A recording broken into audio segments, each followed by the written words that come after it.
Episode 5 బూడిదలో నిజం. ఆనంద్ మాటలు తుపాకీ గుండులా సుబ్రమణి గుండెల్లోకి దూసికెళ్లాయి. అతని ధీమా ప్రశాంతత చూసి ఇన్స్పెక్టర్కు చెమటలు పట్టాయి. ఏం మాట్లాడుతున్నావు అని అరిచాడు. కాని అతని గొంతులో భయం స్పష్టంగా తెలుస్తోంది. ఆనంద్ నవ్వి, ఆట ఇంకా ముగియలేదు ఇన్స్పెక్టర్, అసలు ఆట ఇప్పుడే మొదలైంది అన్నాడు. మరుసటి ఉదయం ఊరిలోకి ఒక కొత్త ముఖం ప్రవేశించింది. అతను ఒక జర్నలిస్ట్. అతని చేతిలో కెమెరా, అతని కళ్లలో నిజం తెలుసుకోవాలనే పట్టుదల. ఆనంద్ పంపిన పత్రాలు అతని దగ్గర ఉన్నాయి.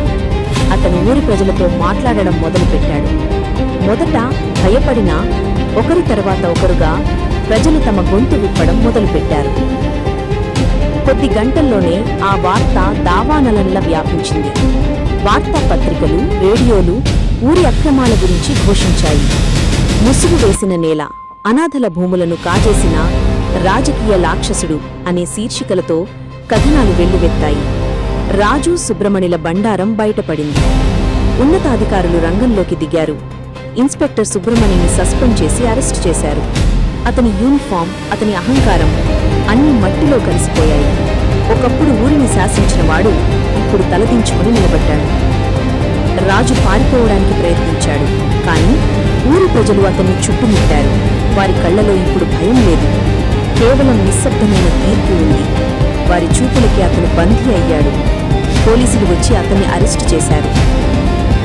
ఆనందును నిర్దోషిగా విడుదల చేశారు. ఊరి ప్రజలు, పూజారి, కనకమ్మ అతనికి కృతజ్ఞతలు తెలిపారు. నువ్వు మా దేవుడివి బాబు అన్నారు. కాని ఆనంద్ వినయంగా, నేను ఏమీ చేయలేదు, నిజం దాని దారిని అదే వెతుక్కుంది అన్నాడు. ఊరిలో ప్రశాంతత నెలకొంది.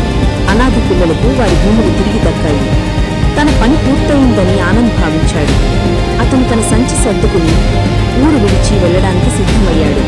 అతని మనసులో సంతృప్తి ఉంది, కాని ఏదో తెలియని బరువు కూడా ఉంది. అతను ఎవరికీ చెప్పకుండా నిశ్శబ్దంగా ఊరి నుండి బయటకు నడిచాడు.